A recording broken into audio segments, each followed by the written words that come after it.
In the 1980s, locomotive technology was vastly improving. More horsepower for more tonnage, 6-axle locomotives were getting more prominent, and another design element was seeing quite the change-up.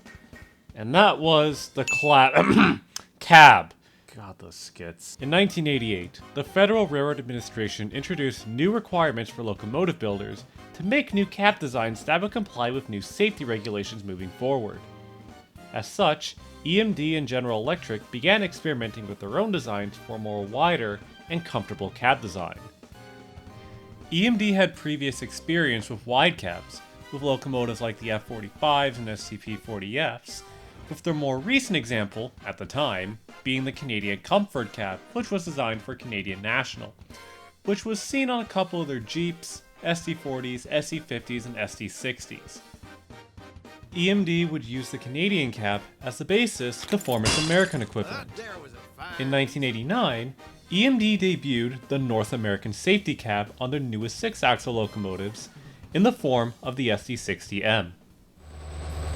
What is affectionately dubbed the Triclops Cab by railfans, this cab design was built for more improved crew safety in case of a crossing or head-on collision, featuring 3 windows across a wider nose, hence the name Triclops.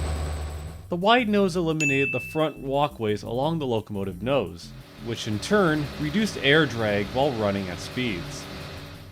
Electromotive would also adapt the cab onto 3 other locomotive designs, including the F-59PH, the SC-40-2F, and the SC-60 Mac, an experimental version of the SC-60 with alternating current motors, or AC traction motors.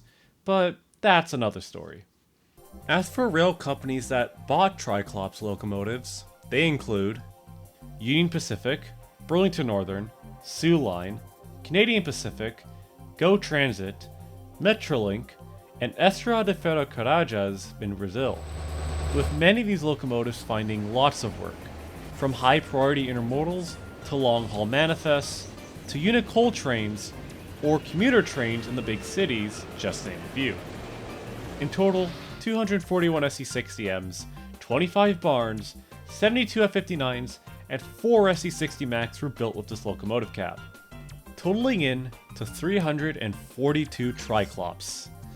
So it is plentiful, but compared to GE's Dash 8s, yeah, it wasn't much. But why? In spite of its initial success, the Triclops cab had a few faults, with alleged crew complaints ranging from bad internal wiring to rattling vibrations, which more or less made it for an unpleasant operating experience with crews. A UP crew member on Reddit had this to say on the Triclops, although this is more about the upkeep of the interior and less on performance. Yeah, in 1991, EMD revamped the SC-60M with a new 2-window design, with improvements like being isolated from the frame, which in turn decreased vibrations, and improved upon noise reduction, equaling a quieter ride for crews. This new design proved to be successful enough that EMD implemented across its new locomotive designs during the 1990s. At least until the SC-70 Ace was a thing. And you might be wondering, what about the Triclops that were built? Where are they now?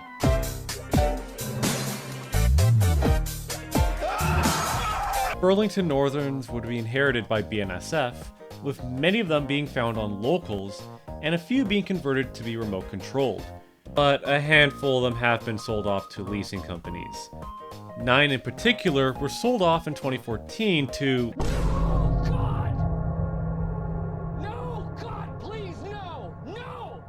Norfolk Southern. Soo lines would all be inherited by Canadian Pacific, and starting in the 2010s, were all repainted into the company's liveries. They tend to flip-flop between yard and local duties, but they rarely see the occasional mainline venture if you're, well, lucky.